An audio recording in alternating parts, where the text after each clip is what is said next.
Saat Metro Uap tiba di tepi selatan Sungai Tusok, Klein menyewa sebuah kereta dan menuju ke pemakaman Aston di pinggiran Southborough yang dikelola oleh gereja God of Steam and Machinery. Di bawah gelapnya senja, pepohonan di sekitar pemakaman tampak menunjukkan taring dan mencakar, menghalangi cahaya layaknya monster yang bersembunyi dalam kegelapan. Setelah kusir kereta menerima bayaran 4 soli dari Klein, ia memandang pemakaman itu dan bergumam, "Perlu aku menunggumu di sini?" "Tidak perlu. Aku kesini untuk menjenguk seorang teman." Klein mengarang alasan, dan ia segera menyadari perubahan pada raut wajah sang kusir. Ini pemakaman? Menjenguk teman saat langit sudah gelap begini. Kusir itu bisa mendengar detak jantungnya sendiri berdegup kencang. Klein segera sadar dan tersenyum, lalu menambahkan, "Dia penjaga makam di sini." Kusir kereta itu langsung merasa lega, tapi tetap tidak berani tinggal lama. Ia segera memacu kudanya pergi. Klein mengitari kompleks pemakaman, sampai malam benar-benar turun. Setelah gelap, asap dan debu yang berterbangan jauh berkurang. Ditambah lagi dengan angin dingin yang menusuk, kabut di udara pun menipis. Meskipun hanya sedikit bintang yang terlihat, bulan merah tua sempat menampakkan diri secara sembunyi-sembunyi, menyelimuti tanah dengan cahaya tipis layaknya tirai. Klein menepuk dadanya 4 kali searah jarum jam, menggambar lambang bulan merah. Kemudian, ia mengenakan sarung tangannya, melompat melewati pagar besi, dan memasuki pemakaman. Ia menatap sekeliling dengan sangat waspada, lalu menemukan sudut terpencil secara acak. Di sana, ia mengeluarkan peluit tembaga milik Azik, dan menggenggamnya erat. Tak jauh di depannya, ada sebuah nisan. Foto yang terpasang sudah kotor, dan tulisan epitafnya terlihat sangat buram diterpa cahaya bulan. Klein membacanya dengan hati-hati selama beberapa detik, sebelum berhasil memahami tulisannya. "Teman, jika kau lewat, tolong bantu aku berdiri.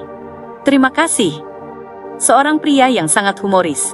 "Aku pilih kau."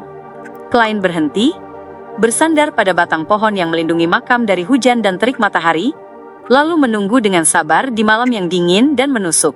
Ia melempar peluit tembaga Azik ke udara, lalu menangkapnya kembali, mengulangi tindakan itu beberapa kali untuk menghabiskan waktu, hingga 20 menit kemudian. Tidak ada tanda-tanda mayat hidup kembali. Klein menutup jam saku miliknya, menyapu pandangan ke sekeliling, dan memastikan hasilnya. "Aku akan kembali ke sini dalam 2 hari untuk melihat apakah ada perubahan. Jika tidak ada, berarti peluit tembaga milik Tuan Azik tidak dapat mempengaruhi jenazah yang telah diletakkan melalui ritual imam." Ia bergumam dalam hati, lalu memasukkan kembali peluit tembaga kuno nan indah itu ke dalam sakunya. Ada 3 jenis pemakaman di kerajaan Loen. Jenis pertama menggunakan peti mati dan jenazah, cocok untuk kalangan menengah ke atas yang hidup berkecukupan. Jenis kedua tanpa jenazah karena melalui proses kremasi. Abu sisa kremasi disimpan dalam guci. Ini adalah pilihan kalangan menengah bawah dan pekerja teknis, yang mampu membayar kremasi tetapi menganggap peti mati sebagai pemborosan. Kadang-kadang, faktor keagamaan dan pemerintahan turut memengaruhi, seperti para penganut Eternal Blazing Sun yang mayoritas memilih kremasi. Bagi kaum miskin, pemerintah membantu membayar biaya kremasi. Jenis ketiga hanya diperuntukkan bagi kaum miskin. Mereka tidak mampu membeli peti mati dan tidak menginginkan kremasi, jadi jenazah hanya dibungkus lalu dikubur. Namun, dari nisan dan makam yang dilihatnya, Klein telah memastikan bahwa target eksperimennya adalah jenis yang menggunakan peti mati dan jenazah. Jika peluit tembaga Azik benar-benar bisa membuat orang mati bangkit, bahkan jika jenazahnya sudah membusuk menjadi tumpukan tulang, seharusnya tetap ada reaksi. Bahkan jika tutup peti tidak terbuka, seharusnya terdengar ketukan tumpul. Saat berjalan menuju pagar, Klein tiba-tiba memikirkan satu kekurangan dari eksperimennya. Benar, aku harus mengelompokkannya. Mayat-mayat di sini sudah dikubur cukup lama. Aku seharusnya mencari target yang baru dikubur. Hanya dengan begitu, aku bisa mendapatkan kesimpulan paling akurat. Setelah itu, Klein seperti bermain petak umpet dengan para penjaga pemakaman, sebelum akhirnya menemukan makam yang baru saja menyelesaikan upacara pemakaman pada siang hari. Kali ini, ia menunggu selama setengah jam, namun tetap tidak menemukan tanda-tanda aneh. aku bisa menyimpulkan bahwa peluit tembaga milik Tuan Azik tidak bisa mempengaruhi jenazah yang telah melalui ritual pelepasan jiwa. Itu cukup lemah? Tidak, bukan begitu. Peluit ini memang bukan untuk membangkitkan orang mati. Fungsinya adalah memanggil utusan, jadi mempengaruhi jenazah justru efek samping negatif. Klein mengeratkan mantel double-breastednya dan berjalan menuju pagar besi. Ia berencana pulang untuk berganti pakaian sebelum mencoba eksperimen keduanya. Target dari kelompok eksperimen kedua adalah jenazah yang baru meninggal dan belum melalui ritual pelepasan jiwa. Target seperti itu sering ditemukan di kamar mayat rumah sakit. Memanjat pagar, Klein berjalan kembali ke Southborough dengan berjalan kaki di tengah malam yang kelam dan suram. Suasana di sekitarnya begitu sunyi dan mati. Hanya pohon-pohon hijau abadi yang berdebu bergoyang ringan. Itu mengingatkannya pada malam saat ia dibangkitkan dari kematian. Saat itu pun, ia harus berjalan dari pemakaman menuju kota. Klein mendesah, dan tiba-tiba mulai berlari, seolah mencoba menyingkirkan kesedihan yang menyelimutinya. Lebih dari setengah jam kemudian, ia menyewa kereta di Southborough, dan menuju stasiun metro uap terdekat. Masih ada sekitar 1 jam sebelum metro berhenti beroperasi, dan ini bisa menghemat cukup banyak uang. Menjelang dini hari, Klein berganti ke seragam pekerja berwarna abu-abu kebiruan dan mengenakan topi, lalu pergi ke rumah sakit Saint Estienne di kawasan Backlund Bridge. Ini adalah rumah sakit amal milik gereja God of Steam and Machinery. Banyak orang miskin yang meninggal di sana akibat penyakit, dan karena tidak ada tempat untuk menyimpan jenazah mereka, tubuh-tubuh itu harus disimpan di kamar mayat rumah sakit. Di sana, jenazah menunggu untuk dikremasi oleh pemerintah atau disumbangkan ke sekolah kedokteran. Fenomena ini sangat umum terjadi di musim panas, tetapi tidak terlalu banyak di musim gugur atau musim dingin, ketika cuaca menjadi lebih dingin. Namun, di era tanpa pendingin udara atau alat pengatur suhu, kamar mayat rumah sakit tidak bisa menyimpan jenazah terlalu lama. Tubuh yang akan disumbangkan biasanya segera diawetkan, dan jenazah yang akan dikubur keesokan harinya akan dibersihkan.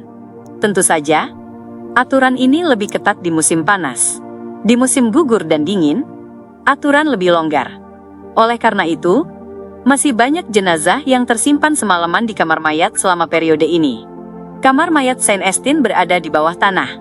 Suhunya relatif dingin, bahkan di musim panas, dan sangat menusuk di musim gugur dan dingin. Berdasarkan pengalamannya sebagai seorang Nighthawk, Klein mengandalkan kelincahan dan keseimbangan seorang clown untuk menyelinap ke ruang bawah tanah, sambil menghindari dokter dan perawat yang bertugas. Bahkan sebelum mendekati kamar mayat, ia sudah merasakan hawa dingin merayap di tulang belakangnya. Dengan cepat melewati ruang petugas kebersihan, Klein mengeluarkan seutas kawat, dan dengan ringan membuka kunci pintu kamar mayat. Itu adalah salah satu teknik penyusupan dan pelacakan.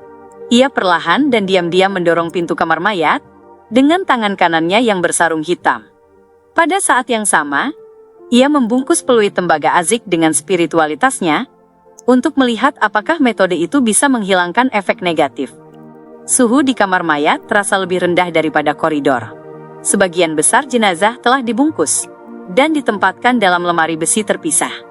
Hanya beberapa yang diletakkan di atas meja panjang di ruang terbuka tengah, seolah menunggu pemeriksaan. Sebagai seorang urutan 8, clown, Klein tak lagi takut menghadapi pemandangan seperti itu. Ia hanya secara naluriah merasa tidak nyaman. Dengan hati-hati, ia menutup pintu dan berjalan mengitari meja panjang. Sekitar 10 menit kemudian, Klein menghembuskan napas dingin dan memastikan bahwa tidak ada satupun mayat yang hidup kembali. Sudah saatnya, ia mengeluarkan jam saku emasnya dan membukanya. Saat ia sudah siap, Klein menarik kembali spiritualitasnya dan berhenti menyelimuti peluit tembaga Azik. Entah efek psikologis atau bukan, ia merasakan suasana di sekitarnya menjadi semakin sunyi. Sebagai seorang seer, ia sepenuhnya mempercayai instingnya. Ia berhenti berjalan mondar-mandir dan mundur ke arah pintu. Waktu terus berjalan, dan Klein memperkirakan sudah berlalu sekitar 2 menit. Pada saat itu, sebuah mayat di atas meja panjang tiba-tiba duduk tegak. Bang, bang, bang. Lemari besi di sekelilingnya mengeluarkan serangkaian suara dentuman, seolah seluruh neraka akan terlepas. Bang, bang, bang. Mendengar keributan seperti itu dan melihat mayat-mayat duduk tegak, Klein tiba-tiba berkata dengan suara rendah, "Merah tua." Segera setelah itu, ia menyuntikkan spiritualitasnya ke dalam sebuah jimat requiem dan melemparkannya. Api biru es menyala dengan tenang, dan kegelapan lembut nan tenteram menyebar. Mayat-mayat itu kembali berbaring, dan suara dentuman dari dalam lemari berhenti seketika.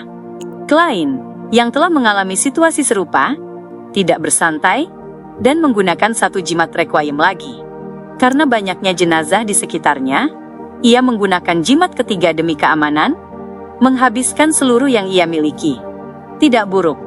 Memang benar, ini hanya mempengaruhi jenazah yang belum melalui ritual pelepasan jiwa, termasuk jenazah yang belum terlalu lama mati dan juga undead seperti zombie. Menggunakan spiritualitasku untuk melindungi peluit dapat mencegah efek seperti itu. Klein tersenyum saat berpikir. Melihat tidak ada mayat yang menunjukkan reaksi abnormal, ia bersiap untuk membuka pintu dan pergi. Namun, saat itu juga, ia tiba-tiba mendengar langkah kaki dari luar, dan melihat cahaya samar menembus masuk. Petugas kebersihan tua tertarik oleh suara bising dari kamar mayat. Ia mendekat dengan membawa lentera. Klein melirik sekeliling, meletakkan tangannya di pintu, lalu, dengan gesit melompat ke atas, berhenti di celah antara pintu dan langit-langit. Jari-jarinya mencengkeram tonjolan dan retakan, saat ia menjaga keseimbangan sempurna. Krik! Petugas kebersihan tua itu membuka pintu dengan kuncinya, dan masuk ke kamar mayat. Ia melangkah beberapa langkah ke dalam, mengangkat lentera, dan memeriksa lemari besi serta meja panjang, juga jenazah-jenazah yang ada. Di belakangnya, Klein melompat turun dengan lincah, dan mendarat tanpa suara. Melihat kesempatan itu, Klein segera melarikan diri dari kamar mayat. Ia bersembunyi di ruang petugas kebersihan selama beberapa detik, sebelum kembali ke lantai atas dengan hati-hati. Setelah petugas kebersihan tua itu memeriksa sekeliling, dan tidak menemukan sesuatu yang mencurigakan, ia bergumam, takut pada mayat-mayat itu, lalu segera pergi. Ia mengunci pintu dan tidak kembali lagi. Kembali ke ruang jaga, ia menyelimuti dirinya dengan selimut tipis, dan butuh beberapa menit untuk menenangkan detak jantungnya yang berpacu. Sebelum bergumam pelan, orang-orang tua itu selalu menceritakan hal-hal aneh yang terjadi di kamar mayat untuk menakutiku. Suara aneh barusan pasti termasuk juga. Tidak masalah. Mayat-mayat itu tidak bangkit juga. Cuy, tidak ada yang namanya zombie atau roh gentayangan. Pada saat yang sama, Klein berjalan dengan santai di jalanan gelap nan sepi, bahagia, karena telah terbebas dari ancaman tersembunyi. Ia memandang lampu-lampu gas elegan yang berderet di sisi jalan, dan menantikan pertemuan Beyonder berikutnya. Selama aku mendapatkan senjata dengan efek khusus, aku akan bisa memperoleh salah satu bahan utama untuk menjadi seorang magician. Meskipun aku tidak punya banyak uang sekarang, aku masih punya banyak aset yang bisa kutukarkan. Misalnya, formula ramuan telepatis, atau formula untuk Bard dan Light Supplier. Selain itu, ramuan clown milikku mencerna lebih cepat dari yang kuduga, berkat serangkaian peristiwa dan penemuanku tentang esensi yang dibutuhkan untuk berakting. Sudah hampir selesai dicerna. Di jalanan Backlund yang tenang pada malam hari, pikiran Klein terus melayang jauh.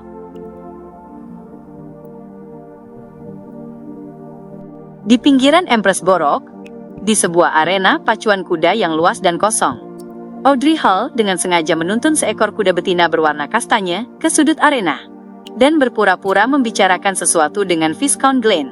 Ia mengenakan celana putih dengan sepatu bot hitam setinggi lutut, dipadu dengan blus sederhana dan jaket hitam sebatas pinggang. Di kepalanya terpasang helm berwarna senada. Penampilannya tampak tangguh sekaligus mempesona. Susie, anjing golden retriever miliknya, duduk patuh di dekat kakinya. Sebuah tas kulit kecil tampak tergantung di punggungnya. Menyamar sebagai pelayan Viscount Glen, Sio melirik kaki panjang Audrey yang jenjang dengan tatapan iri, lalu tanpa sadar berdiri berjinjit. Menunggang kuda saja terasa membosankan. Baru ketika dipadukan dengan berburu, kegiatan ini terasa hidup. Tentu saja, Maksudku keterampilan berkuda untuk pria. Apapun yang dilakukan seorang wanita cantik, tetap menyenangkan untuk dilihat. Ucap Glenn, sambil menilai Audrey dengan nada setengah bercanda. Audrey menjawab dengan senyum tipis. Perburuan berikutnya masih beberapa bulan lagi. Setiap tahun, mulai Juni hingga tahun baru, para bangsawan dari kerajaan Loen akan datang ke Backlund untuk menghadiri berbagai pesta dansa dan salon sesuai tradisi. Ini adalah peristiwa penting bagi mereka, karena banyak keputusan diambil dalam rentang waktu tersebut. Setelah tahun baru berlalu, para bangsawan akan kembali ke wilayah kekuasaan mereka, kastil, rumah pedesaan, dan perkebunan besar, untuk menghabiskan waktu luang di sana. Pada masa itu, olahraga paling populer adalah berburu. Mereka akan mengundang tamu-tamu dengan status serupa, untuk menikmati kesenangan berkuda dan mengejar mangsa. Selama kondisi keuangan mereka memungkinkan, mereka tidak segan membeli anjing pemburu. Yang paling terkenal di antara anjing-anjing pemburu itu adalah Foxhound. Aku sudah merindukan kehidupan itu. Backlund membuat orang merasa terbelenggu, dan udaranya tidak terlukiskan buruknya. Tentu saja, aku masih menikmati kemewahannya, ujar Viscount Glenn sambil mengenakan sarung tangannya, kemudian mundur selangkah agar Audrey lebih leluasa berbicara dengan Sio dan Force. Yang mulia Nona Audrey, untuk apa Anda memanggil kami ke sini kali ini? Sio yang lebih dulu membuka percakapan, sambil menarik kembali pandangannya. Audrey telah memberikan sebagian besar dari pendapatannya yang terakhir kepada mereka. Ia jujur dan dermawan, majikan yang jarang ditemui. Sepertinya aku mencium aroma uang lagi. Semoga misinya tidak terlalu sulit. Nona Audrey sempurna dalam segala hal, kecuali satu. Setiap misi selalu tak terduga dan sangat berbahaya, pikir Sio, merasakan antusiasme sekaligus kecemasan. Ia tak bisa menahan diri untuk melirik ke arah Force. Ia melihat bahwa rekannya, yang menyamar sebagai pelayan, juga sedang menatapnya. Ekspresi yang tercermin di mata mereka tampak sangat mirip. Audrey memegang sarung tangannya, tersenyum sopan dan anggun sebelum berkata, kali ini permintaannya sederhana. Sambil berbicara, ia memberi isyarat dengan matanya, agar Sio dan Force membuka tas kulit di punggung Susi. Sio, yang dikenal selalu sigap, segera melangkah 2 langkah ke depan, dan membungkuk untuk meraih tas itu. Dalam waktu singkat itu, ia sempat berniat mengelus kepala Susi, sebagai tanda bahwa ia tidak bermaksud jahat. Namun, sebelum tangannya menyentuh, Susi telah lebih dulu menoleh dan memutar tubuhnya setengah, meletakkan tas kulit kecil itu di depannya. Biasanya aku disukai hewan, misalnya, nyamuk. Sio tetap menjaga ekspresinya tetap tenang, saat membuka resleting tas, dan mengeluarkan setumpuk kertas dari dalamnya. Ia berdiri dan melihat isi tumpukan kertas itu. Tampak potret seorang pemuda dengan wajah biasa, namun rambutnya yang rapi, kacamata bundar, dan mata coklat penuh ejekan terasa sangat familiar baginya. Aku pasti pernah melihatnya, pikir Sio sambil melihat ke bawah pada deskripsi yang tertera. Nama yang pernah digunakan, Lanevus, penipu buronan. Aku tahu di mana aku pernah melihatnya. Sio tiba-tiba menyadarinya, dan hampir saja menepuk dahinya secara tidak sopan. Sebelum bertemu Audrey, salah satu sumber pendapatan utamanya adalah mencari uang lewat koran, meneliti poster buronan, dan menggunakan koneksinya di berbagai geng East Borough untuk mencari penjahat dengan hadiah besar. Aku pernah berpikir untuk mencari Lanevus ini, yang hadiahnya mencapai 100 pound. Lagi pula, dia membawa lari lebih dari 10.000 pound dalam bentuk tunai. Namun, belakangan ini, ia terlalu sibuk dengan permintaan dari Nona Audrey, dan melupakan masalah itu. Sio dan Force saling bertukar pandang, lalu bertanya secara langsung, berapa bayaran untuk permintaan ini? Berapa bayaran untuk permintaan ini? Audrey sempat tertegun. Ia sama sekali lupa soal pembayaran, karena dari sudut pandangnya, ini hanyalah ujian dari Tuan Full. Kapan ujian pernah memberikan bayaran kepada pesertanya? 100 pound? Audrey berpikir sejenak lalu menyebutkan angka itu. Sepakat, jawab Sio dan Force serempak. Kalau kami berhasil menangkapnya, bukan hanya 100 pound dari Nona Audrey yang akan kami dapatkan, tapi juga hadiah buronan sebesar jumlah yang sama. Misi yang luar biasa. Sio bertanya santai dengan mata berbinar.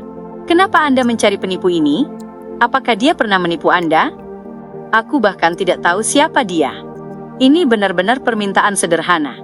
100 pound cukup untuk menyelesaikan transaksi. Tidak perlu memberitahu Tuan Full soal ini. Ini hanya 100 pound. Audrey tetap tersenyum sopan, mengabaikan pertanyaan Sio, dan malah berkata, "Aku mendapat kabar bahwa dia berada di Backland. Oh ya, di sini ada belasan potret yang berbeda-beda.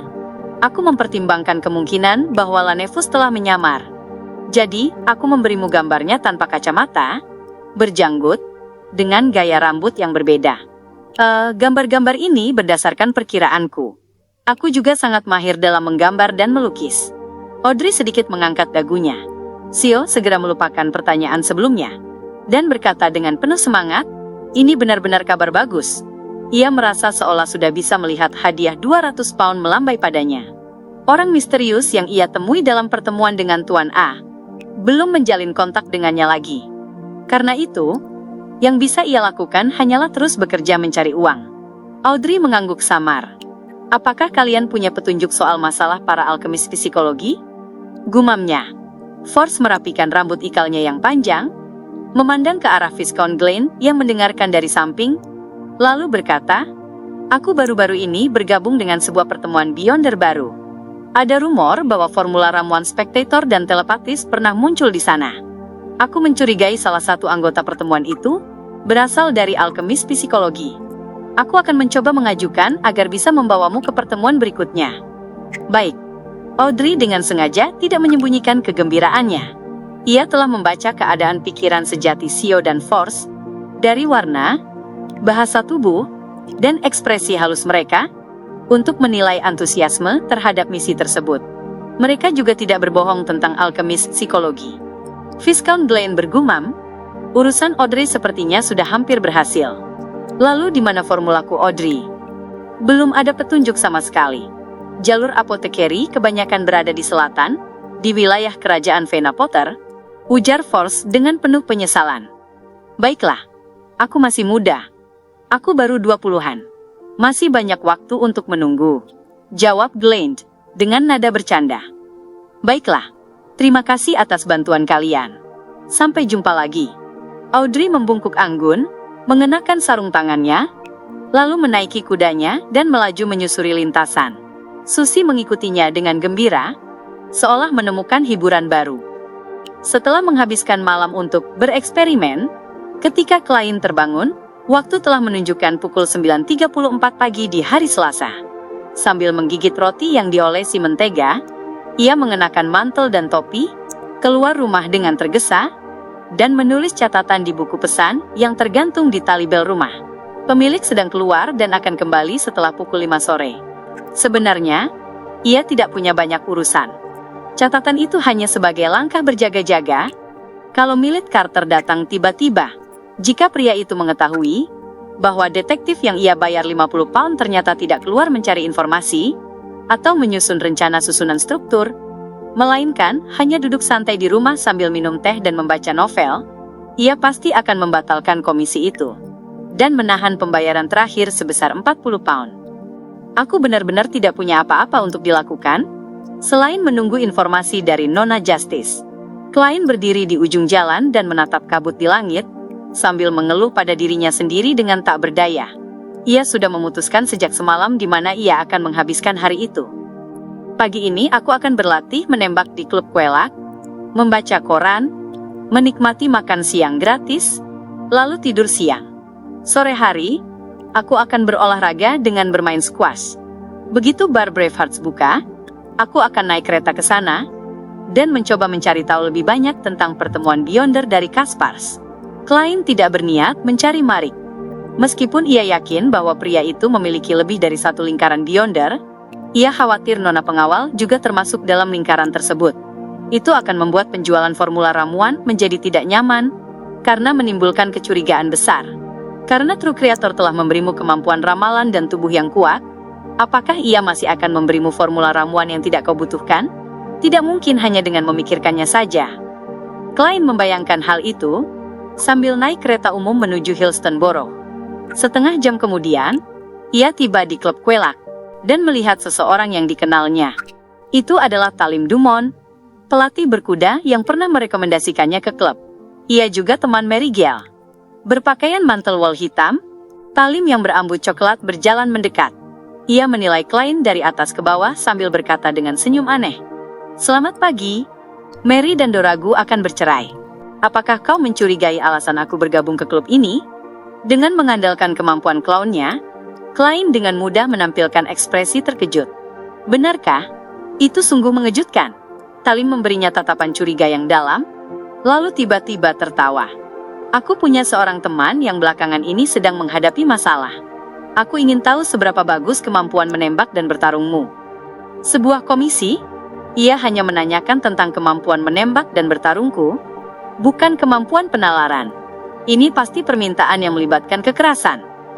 Klein tersenyum dan berkata, "Kebetulan aku memang berencana menuju lapangan tembak. Kau bisa melihatnya sendiri, tapi untuk bertarung aku butuh lawan agar bisa menunjukkan kemampuanku." "Aku pernah belajar bertarung sebelumnya," jawab Talim dengan penuh semangat.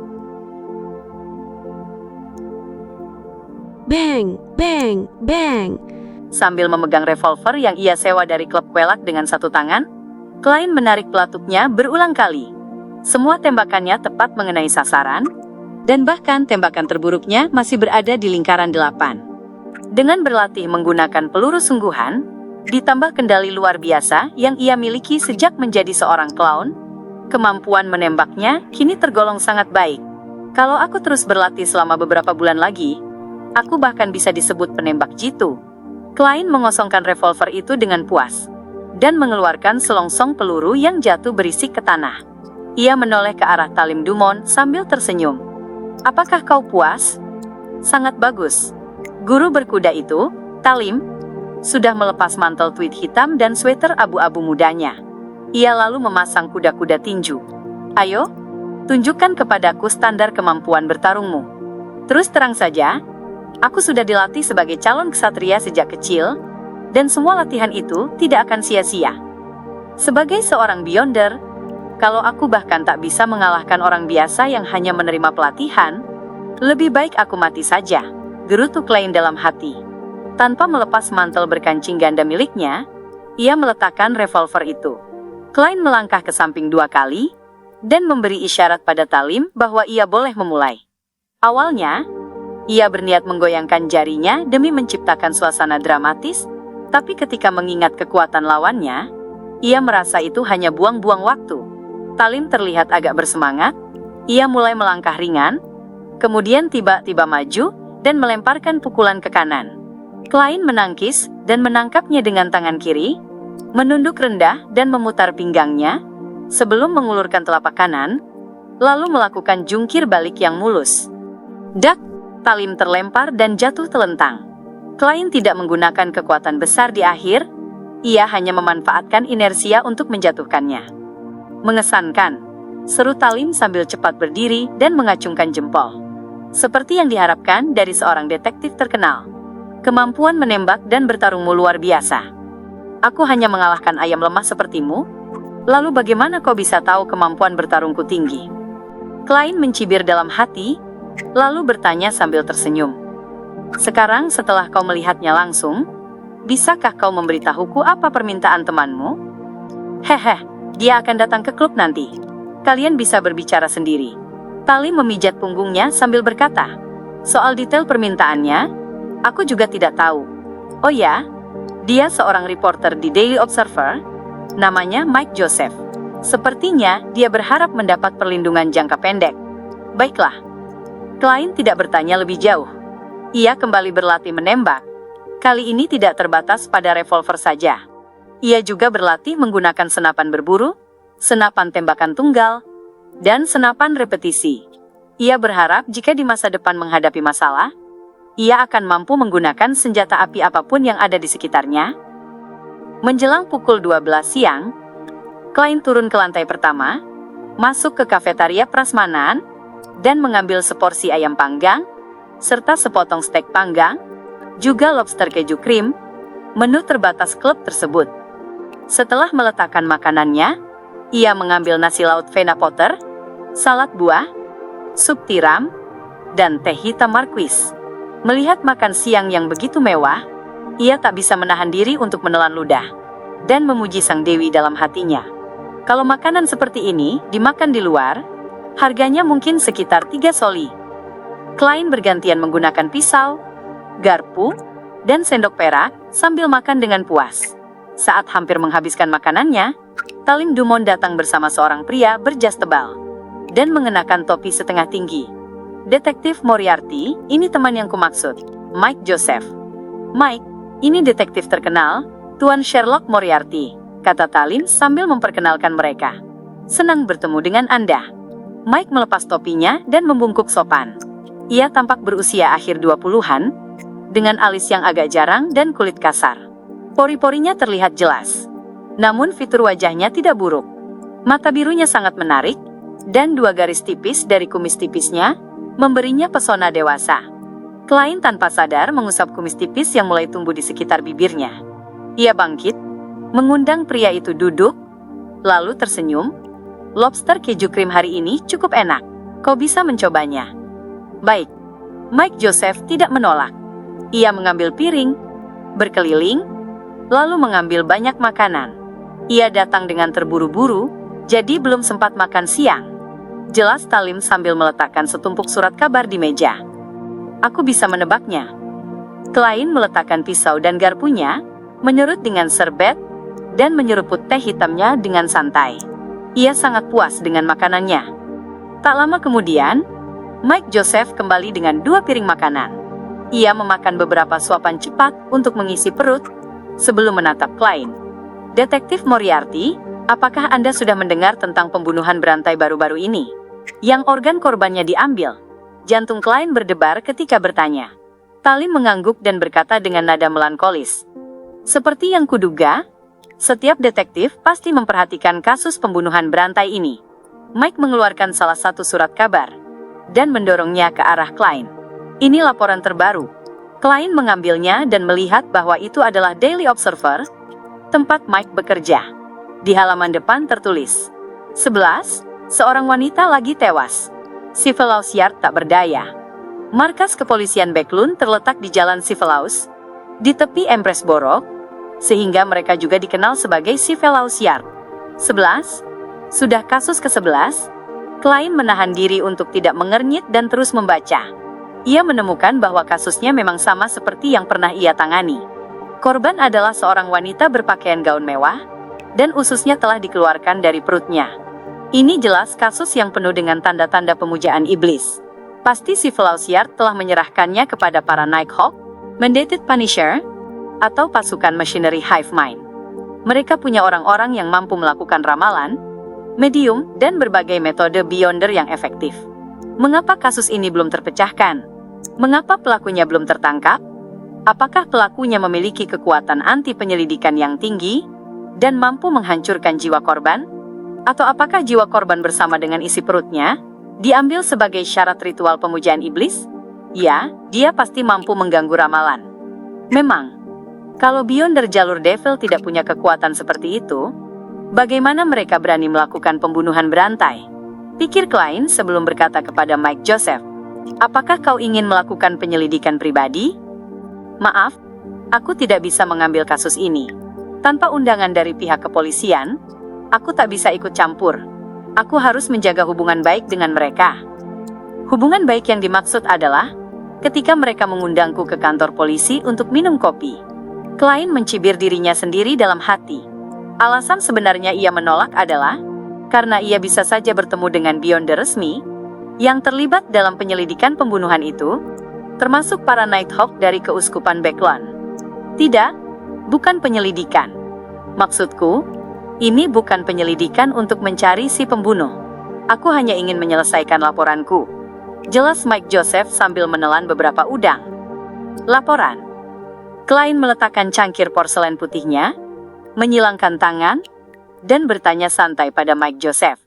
Mike berkata, kalau kau membeli Daily Observer besok atau lusa, kau akan melihat liputan mendalamku tentang pembunuhan berantai itu. Bagian terpenting adalah pengungkapanku tentang kesamaan para korban, agar orang-orang yang termasuk dalam kelompok itu bisa waspada. Oh, apa kesamaan mereka? Tanya Klein penasaran. Mike menyesap kopinya dan berkata, "Selain semuanya wanita dan mengenakan gaun warna-warni, ada satu kesamaan penting lain. Aku melakukan penyelidikan menyeluruh terhadap pekerjaan para korban dan menemukan sesuatu yang menarik. Sebagian dari mereka adalah pelayan, yang lain pekerja tekstil, penjahit, bahkan guru. Sekilas, tak terlihat ada kesamaan, tapi kenyataannya, mereka semua pernah menjadi gadis jalanan." "Gadis jalanan?" Seorang guru? Klein bertanya terkejut. Di kerajaan Loen, guru termasuk kelas menengah dan menerima setidaknya 2 pound per minggu. Itu cukup untuk membuat hidup seorang wanita menjadi baik, jadi tidak perlu menjadi gadis jalanan. Sudut bibir Mike berkedut ketika ia menghela napas. Ya, di masa lalu, mungkin mereka mengalami masa-masa yang sangat sulit sebelum mendapatkan pekerjaan yang bisa menghidupi mereka. Aku pernah melakukan survei. Di Backlund, 1 dari 6 wanita berusia 15 sampai 55 tahun pernah atau masih menjadi gadis jalanan. Heh, inilah negeri kita. Para pendatang asing akan terkejut mengetahui bahwa negara yang sangat konservatif dan kota metropolis yang ramai ini ternyata dipenuhi gadis jalanan. Angka ini agak berlebihan. Kalau benar, hanya bisa dibilang kenyataan jauh lebih berlebihan daripada fiksi. Dunia sialan ini. Klein terdiam. Setelah berpikir sejenak, ia berkata dengan sengaja, "Satu pertanyaan. Bagaimana si pembunuh tahu bahwa para korban pernah menjadi gadis jalanan? Mereka tidak membawa label, dan bahkan kau pun perlu penyelidikan menyeluruh untuk mengetahuinya." "Seperti yang kuduga dari seorang detektif hebat, itu mungkin petunjuknya," jawab Mike Joseph tanpa terkejut. "Tentu saja. Kalau itu Beyonder dari jalur Devil, standar yang ia pilih pasti seseorang yang tampak telah terpuruk, tapi sebenarnya belum benar-benar jatuh. Selain itu, mereka pasti memiliki intuisi tajam terhadap kemerosotan, bahkan mungkin bisa melihat warna yang tersembunyi dalam diri korban. Dengan gaun warna-warni sebagai pemicunya, target akan langsung terkunci," pikir Klein. Lalu bertanya, "Jadi, apalagi yang ingin kau selidiki?" Mike mengangguk dan berkata, "Dari 11 kasus itu, 10 korbannya pernah menjadi gadis jalanan, kecuali 1. Dia masih menjadi pelacur sampai sekarang. Ya, dia yang termuda, Cyber, 16 tahun. Ini sangat aneh. Aku ingin mengunjungi Golden Rose, tempat dia bekerja, untuk penyelidikan lebih lanjut. Aku ingin tahu apakah ada sesuatu yang bisa kutemukan. Aku khawatir pertanyaanku akan membuat orang-orang di sana marah, jadi aku berencana memintamu melindungiku sementara. Kau tidak perlu menghajar siapapun, cukup lindungi aku saat keadaan menjadi genting, dan bantu aku kabur. Kalau tidak ada apa-apa, aku akan membayarmu 1 pound. Tapi kalau terjadi perkelahian, bayarannya akan naik jadi 5 pound. Bagaimana menurutmu?" Klein tertawa dan menjawab, "Izinkan aku mencuci tangan dulu sebelum memberimu jawaban." Ia membungkuk sopan dan berjalan santai menuju kamar mandi, lalu melemparkan sebuah koin dan mendapat jawaban positif. Sherwood Borough, Hope Street, nomor 19. Kawasan ini terletak tak jauh dari Sungai Tusok, yang membelah kota Backlund. Para pejalan kaki bisa melihat permukaan airnya yang keruh, namun luar biasa lebar, melalui celah dan sela di antara rumah-rumah mereka.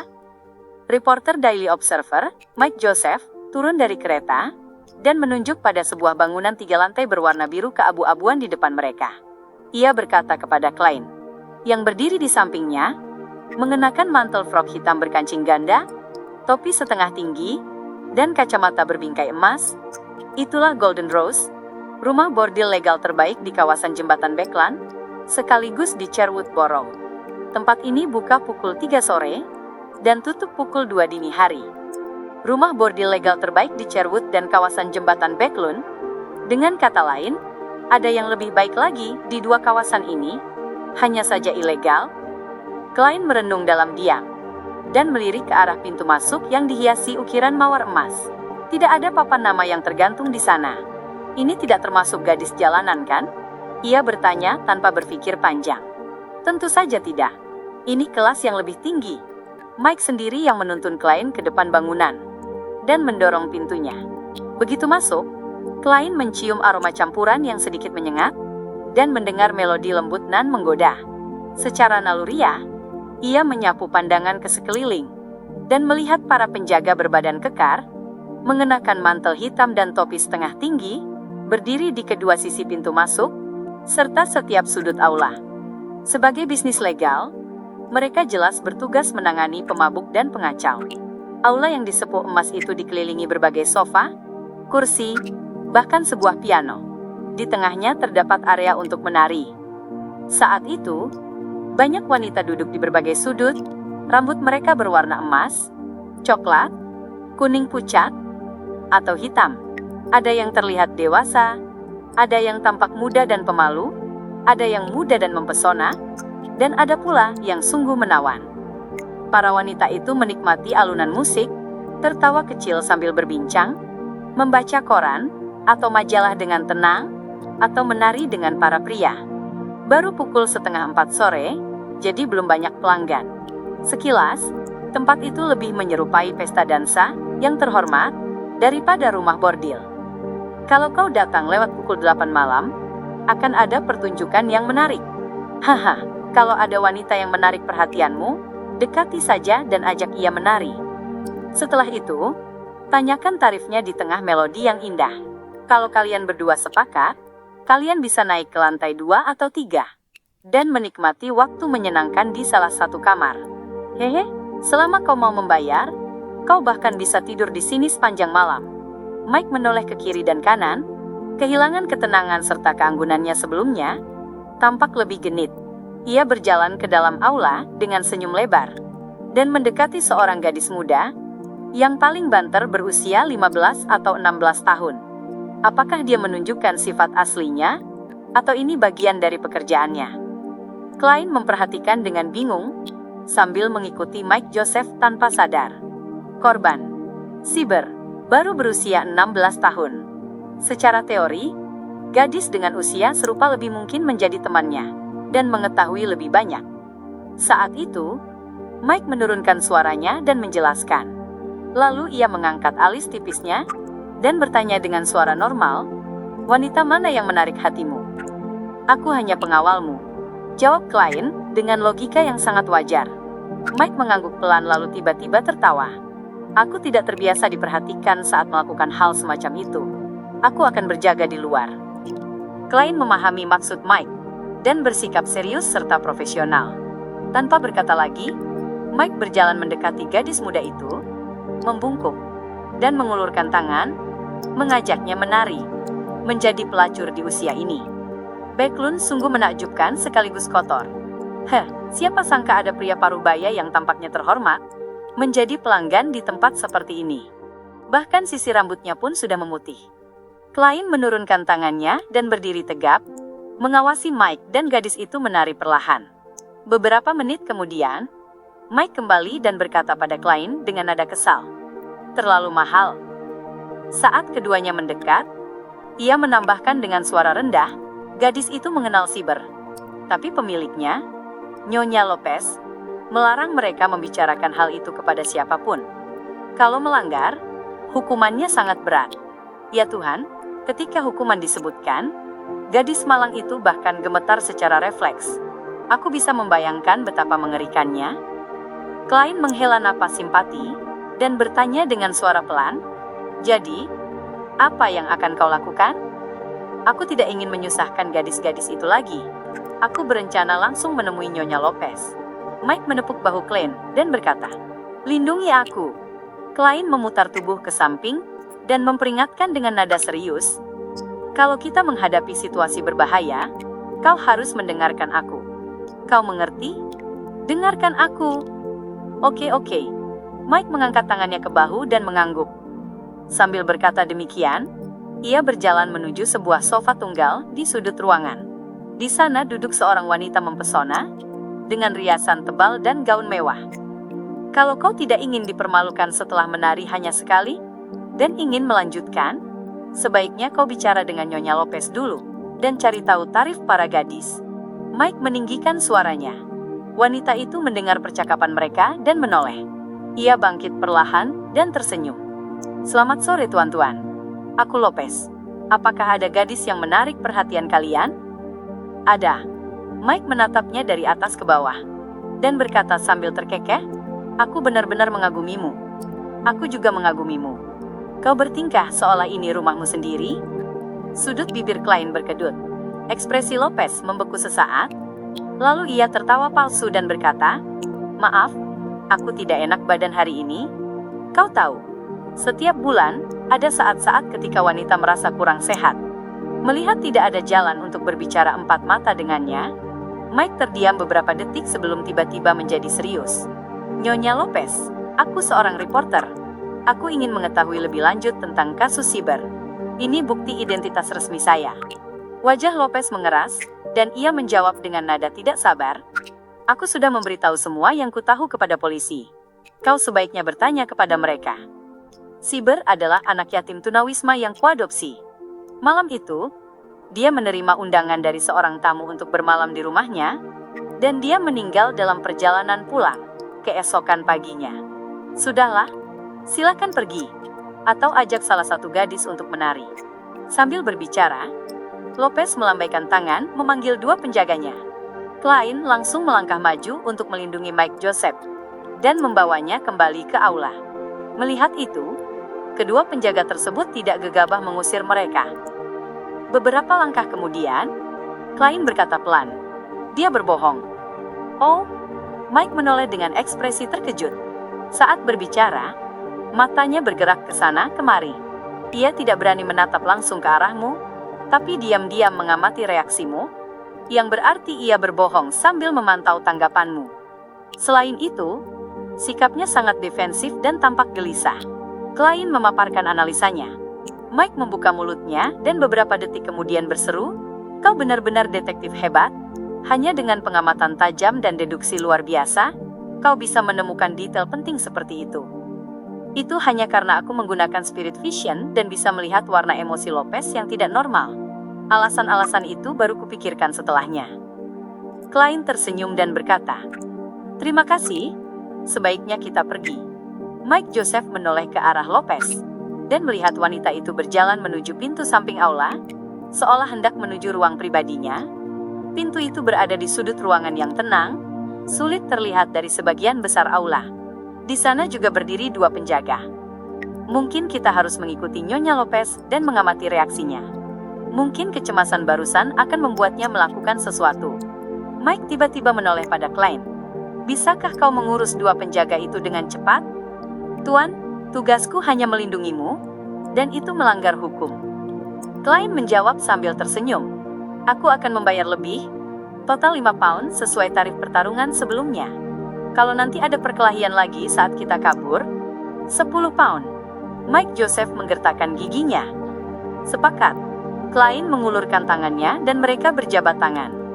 Setelah itu, keduanya memutar jalan untuk menghindari dua penjaga tadi, dan mendekati pintu samping secara diam-diam.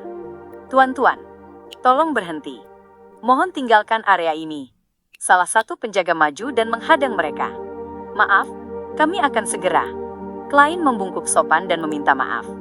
Saat itu juga, tinju kanannya meluncur cepat, menghantam perut penjaga di depannya dengan keras. Penjaga itu refleks, memegangi perutnya, tubuhnya membungkuk. Klein lalu mengangkat tangan kiri dan menebas bagian belakang kepalanya. Bak! Penjaga itu roboh dan pingsan. Rekannya tertegun, tak menyangka akan kejadian seperti itu. Ia hanya terpaku dan gagal bereaksi tepat waktu. Klein segera meluncur ke arahnya, menutup mulutnya dengan tangan kanan, lalu menghantam perutnya dengan tinju kiri. Bang! Penjaga itu membungkuk mendadak dan memuntahkan makanan yang belum dicerna. Klein menarik kembali tangan kanannya dan menebas bagian belakang kepala lawannya dengan telapak tangan. Pada saat bersamaan, tangan kirinya menopang tubuh penjaga itu agar jatuh perlahan tanpa suara. Setelah saling berpandangan, Klein memutar kenok, mendorong pintu samping, dan masuk. Mike Joseph merendahkan tubuhnya dan cepat mengikuti. Kenapa kau begitu terampil? Kau kan hanya seorang reporter. Klein mencibir dalam hati, sambil berjalan cepat menyusuri lorong berpaving. Tiba-tiba, mereka mendengar suara Lopez. Bilang pada Kapim agar tidak mengirim siapapun selama beberapa hari ke depan. Kapim mengirim seseorang. Klein menatap Mike dan mendapati pria itu sama bingungnya. Saat itu juga, terdengar langkah kaki Lopez menuju lorong. Ayo pergi. Klein menarik Mike dan berlari menuju pintu keluar tanpa menoleh ke belakang. Selama proses itu, ia menutup pintu samping dan merusak kuncinya. Dengan begitu, orang di dalam tak bisa keluar untuk sementara. Lalu, seolah tidak terjadi apa-apa, mereka berjalan cepat melewati aula dan menuju pintu keluar, sambil mendengar suara kemarahan samar. Setelah tiba di jalan, Mike menghela napas lega dan berkata dengan takjub sekaligus tulus, "Aku sudah mengalami banyak kejadian serupa, tapi tak satu pun semudah dan setenang hari ini. Terima kasih. Aku harus kembali dan mencari tahu siapa Kapim itu." Sambil berkata demikian, ia mengeluarkan dompetnya, mengambil uang 5 pound, dan bergumam, "Tapi jujur saja, tarifmu benar-benar mahal. Lebih dari setengah gajiku selama seminggu. Tapi kau bisa meminta penggantian kan?"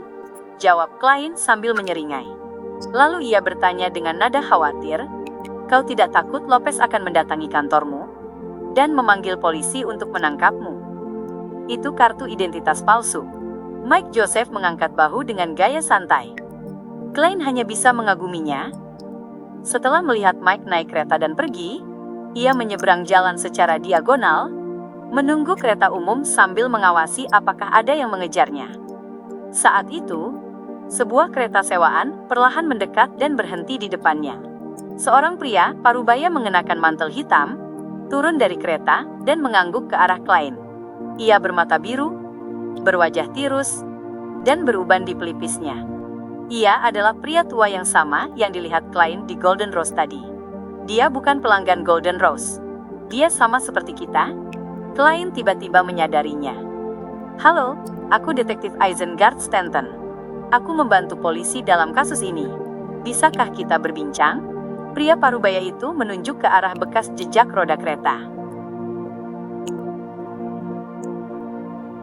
Detektif, seorang rekan. Namun, kenyataan bahwa ia bisa membantu pihak kepolisian menangani kasus serius seperti ini, menunjukkan bahwa ia benar-benar seorang detektif terkenal, setidaknya di dalam Civilhouse Yard. Bukankah kasus pembunuhan berantai yang melibatkan pemujaan iblis seharusnya diserahkan kepada para Nighthawk, Mandated Punisher, atau Machinery Hive Mind? Pihak kepolisian hanya perlu mengirim beberapa asisten, jadi mengapa mereka perlu meminta bantuan detektif swasta? Ya, 11 pembunuhan berantai itu pasti telah menimbulkan kehebohan. Civilhouse Yard berada di bawah tekanan besar, dan mereka tidak mau hanya duduk diam menunggu dalam kesengsaraan.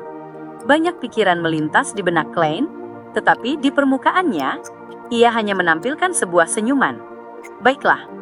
Ia naik ke kereta sewaan milik Isengard Stanton, dan melihat seorang pemuda berambut coklat di dalamnya. Ini asistennya. Isengard, pria dengan wajah tipis dan tegas, memperkenalkan. "Silakan duduk." Ia tidak menutup pintu kereta, dan tidak pula memerintahkan kusir untuk menjalankan kuda, menunjukkan bahwa ia tidak berniat jahat. Klein dengan sengaja duduk dengan gelisah, dan bertanya dengan nada cemas, "Apa yang ingin Anda bicarakan, Tuan Stanton?" Isengard mengeluarkan sebuah pipa berwarna gelap dan berkata, "Aku ingin tahu apa yang telah kau pelajari dari membuntuti Nyonya Lopez. Apakah kau mendengar atau menemukan sesuatu?" "Ini, aku juga seorang detektif, dan Anda tentu tahu bahwa kami memiliki perjanjian kerahasiaan dalam pekerjaan ini," jawab Klein, seolah sedang berada dalam dilema. "Aku menanyakannya atas nama Civilhouse Yard. Ini tidak ada hubungannya dengan perjanjian kerahasiaan." Isengard mengusap pipanya dengan ibu jarinya. 1 pound. Bagaimana kalau 2 pound? Karena telah belajar dari insiden sebelumnya dengan Mersault, ditambah lagi tak ada alasan untuk menyembunyikan informasi itu. Klein menjawab tanpa ragu, "Tentu." "Bagus." Isengard tersenyum dan mengeluarkan 2 lembar uang 1 pound dari sakunya. Klein berpura-pura berpikir sejenak sebelum berkata dengan jujur, "Kami hanya mendengar 1 kalimat. Nyonya Lopez berusaha memerintahkan bawahannya untuk memberitahu Kapim agar ia tidak mengirim siapapun dalam beberapa hari ke depan." Kapim. Isengard mengangguk, tampak tercerahkan. Baiklah. Anda mengenal Kapim? Klein tidak menyembunyikan keterkejutannya. Isengard menyerahkan uang kertas itu sambil tersenyum tipis. Dia adalah salah satu konglomerat paling kontroversial di Sherwood Borough. Di Backlund, gadis-gadis muda yang tidak bersalah sering menghilang di jalanan sepi, dan setelah waktu lama, mereka kadang ditemukan di berbagai rumah bordil, baik yang legal maupun ilegal. Banyak rumor yang mengarah kepada Kapim sebagai dalang kriminal dengan tangan berlumuran darah dan kekotoran, tetapi karena kurangnya bukti, sampai sekarang ia tetap bebas. Selain itu, dia mengenal banyak orang penting. Jika itu benar, maka orang ini seharusnya mati ribuan kali. Klein mengangguk, menghela napas, lalu berkata, "Inilah Loen. Inilah Backlund. Tuan Stanton, saya pamit.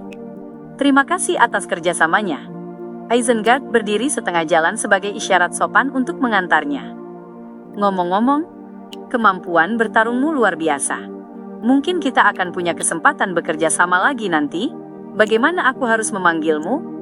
"Sherlock Moriarty," jawab Klein singkat sebelum turun dari kereta. Hanya setelah Klein naik ke kereta umum lain yang baru tiba, barulah Isengard Stanton memerintahkan asistennya menutup pintu dan menyuruh kusir menuju Hillstone Borough. Ia menoleh ke samping dan melihat keluar jendela. Pria tua berambut abu-abu itu telah menyimpan pipanya dan mengeluarkan sebuah ornamen kuningan dari sakunya, perlahan membelainya di tangan. Ornamen kuningan itu adalah sebuah buku terbuka kecil dengan mata vertikal di tengahnya. Penampilan dan dandanan Tuan Moriarty barusan agak tidak sesuai. Ia mengenakan kacamata berbingkai emas yang sangat berbudaya, tetapi sengaja menumbuhkan janggut di sekitar mulutnya, membuatnya terlihat kasar dan liar. Ini tidak sesuai dengan kebiasaan. Di zaman sekarang, orang yang memakai kacamata berbingkai emas biasanya sangat peduli pada citra mereka, citra berpengetahuan dan berwibawa. Mungkin ia mencoba menyembunyikan sesuatu. Tentu saja, mungkin juga ia hanya seorang pria dengan selera estetika yang tidak biasa. Isengard seakan berbicara kepada dirinya sendiri, namun juga seperti sedang mengajar asistennya.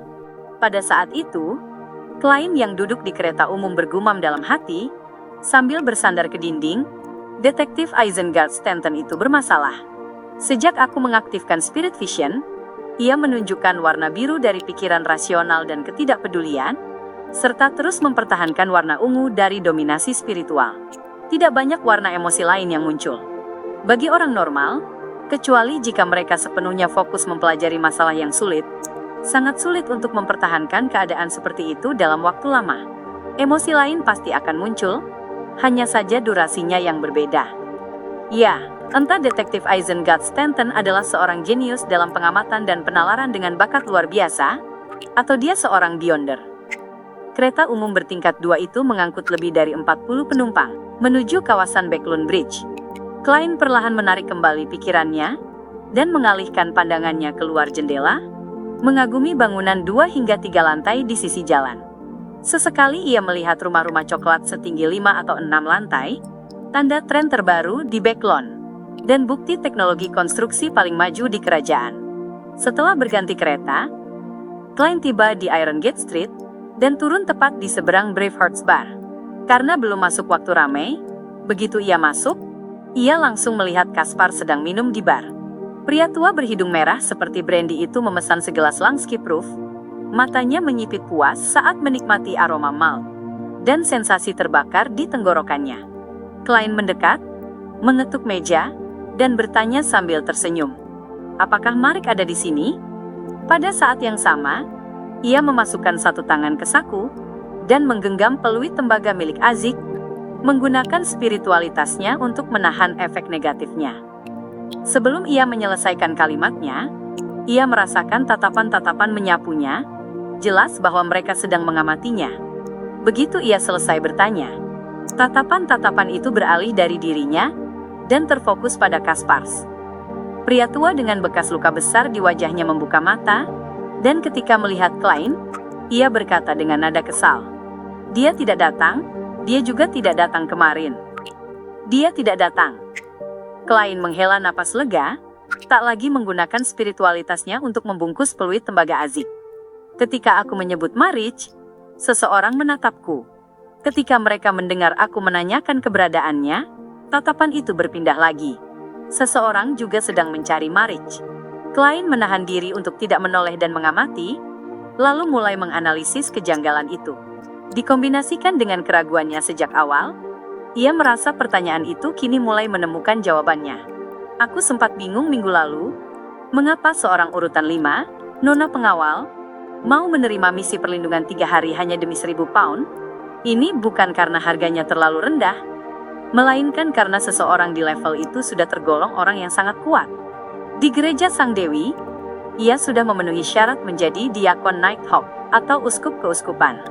Jika ia mendapat restu dari artefak suci, ia bahkan bisa bersaing menjadi uskup agung atau diakon tinggi.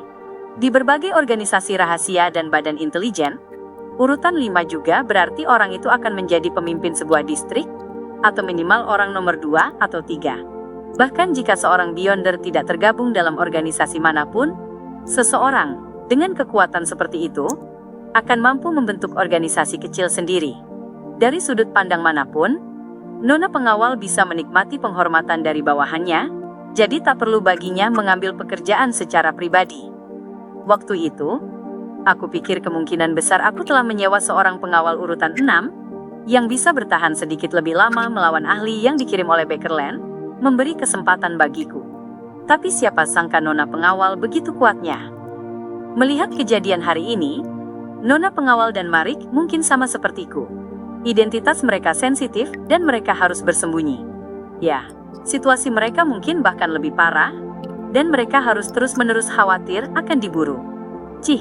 Untuk bisa memburu nona pengawal, meski organisasi itu tidak memiliki Beyonder urutan tinggi, mereka pasti memiliki beberapa artefak suci, atau banyak anggota urutan 5. Tentu saja, ini hanya firasatku. Mungkin ini ada hubungannya dengan terungkapnya Marich sebagai seorang Beyonder, dan kini ia menjadi target tim Machinery Hive Mind. Setelah berpikir sejenak, Klein berkata dengan nada kecewa, "Begitukah? Aku tadinya berencana bermain kartu dengannya."